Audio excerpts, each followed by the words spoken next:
औज़ुबिल्लाहि मिनश्शैतानिर्रजीम बिस्मिल्लाहिर्रहमानिर्रहीम। एक बादशाह को तोहफे में 2 उकाब मिलते हैं। उकाब आला नस्ल के थे। बादशाह उनकी तरबियत करवाना चाहता था, बादशाह उनको तरबियत देना चाहता था, लेकिन उसके लिए बेहतरीन ट्रेनर की ज़रूरत थी। बादशाह ने अपने वज़ारा से कहा कि जाओ एक ऐसा ट्रेनर ढूंढ के लाओ जो इनकी बेहतरीन तरबियत कर सके। वज़रा गए और एक ट्रेनर को, जो मायानाज़ ट्रेनर के नाम से माना जाता था, जो बहुत बेहतर ट्रेनर था, उसको बुला कर लाए।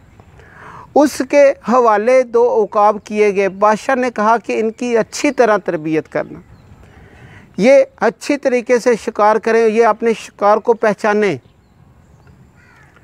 बादशाह उनका मुकाबला करवाना चाहता था और मुकाबले में जीतना चाहता था, इसलिए वो उनकी ट्रेनिंग करवाना चाहता था। ट्रेनर 2 बाज उनसे लेके चला गया। ट्रेनर 1 माह बाद बादशाह के पास आया और बादशाह सलामत की खिदमत में हाज़िर हुआ और कहा, बादशाह सलामत, आपका एक उकाब तो अच्छे तरीके से ट्रेंड है, बेहतर ट्रेंड है, ये अच्छे तरीके से शिकार कर सकता है, ये प्रवास कर सकता है, ये बेहतरीन प्रवास कर सकता है, लेकिन अफसोस से कि आपका जो दूसरा उकाब है वो अपनी जगह से हिलता नहीं, अपनी जगह से हरकत नहीं करता, वो प्रवास नहीं करता, वो उड़ने में सुस्त है। एक चुस्त है, दूसरा सुस्त है। बादशाह हैरान रह गया कि दोनों एक ही नस्ल के उकाब हैं और दोनों में ये फ़र्क कैसे हो सकता है। उसने कहा कि किसी और शख्स को बुलाया जाए, कोई और ट्रेनर बुलाया जाए, मैं दोनों को ट्रेनिंग दिलवाना चाहता हूँ।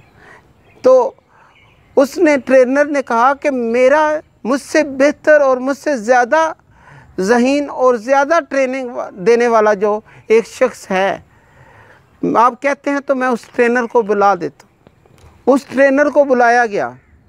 उस ट्रेनर ने बादशाह से कहा कि मुझे आप वक़्त दें, मैं आपके इन 2 उकाब में से, जो एक ट्रेंड और एक जो ट्रेनिंग नहीं ले, मैं ट्रेनिंग दे देता हूँ। दोनों उकाब लेके वो आदमी वहाँ से रुखसत हुआ। उसने 1 हफ़्ते बाद बादशाह सलामत की खिदमत में हाज़िर हो के कहा कि बादशाह सलामत, आपका उकाब ट्रेंड है। बादशाह सलामत हैरान रह गए, ये कैसे मुमकिन है कि पहले ट्रेनर ने 1 माह ट्रेनिंग दी है इनको और 1 माह तक वो कामयाब नहीं हुआ, और ये 1 हफ़्ते बाद ही आके कहता है कि ये प्रवास कर सकता है, ये शिकार कर सकता है, इसके अंदर इतनी हिम्मत है, इतना हौसला है, तो ये कैसे मुमकिन होगा। बादशाह सलामत ने उससे सवाल किया। उसने कहा, बादशाह सलामत, जिस शाह पे भी ये बैठता था मैं वो शाह काट देता था, हत्ता कि मैंने दरख्त की बहुत सी शाहें काटी और हर शाह पे इसने बैठने की कोशिश की, मैंने उस शाह को काटा।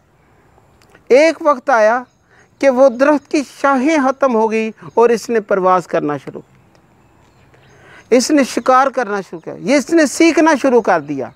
जब इसने ट्रेनिंग लेनी शुरू कर दी तो इसके अंदर इतना हौसला और इतनी हिम्मत, क्योंकि पहले मौजूद थी, मैंने कुछ नहीं किया, मैंने तो सिर्फ शाहें काटी हैं।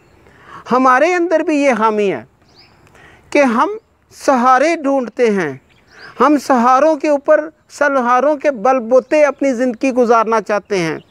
हम कामयाबी तो चाहते हैं, हम तरक्की चाहते हैं, हम कामयाब होना चाहते हैं, लेकिन सहारों के ऊपर, सहारों के बलबूते, सहारों के ऊपर जब तक हम जिएंगे, हमारे पाँव में जंजीरें, जाल फंसा हुआ है, हम जब तक उस जंजीर को नहीं तोड़ेंगे, सहारों की जंजीर को नहीं तोड़ेंगे, उस वक़्त तक कामयाब नहीं होंगे। शायर ने क्या खूब कहा था, जिस रात कशकोल में कोई भीख ना होगी, वो रात मेरी कौम पे तारीख ना होगी। उस कौम के मुकद्दर में लिखी है तबाही, जिस कौम के मकतब की फ़ज़ा ठीक ना होगी। अगर आपको ये वीडियो अच्छी लगी है, आप इसको लाइक करें, शेयर करें, कमेंट्स करें और बेल आइकन के बटन को प्रेस कर दें ताकि आइंदा वीडियो का नोटिफिकेशन आप तक पहुंच सके और चैनल को सब्सक्राइब कर दें। अल्लाह मेरा आपका हामी और नासर हो।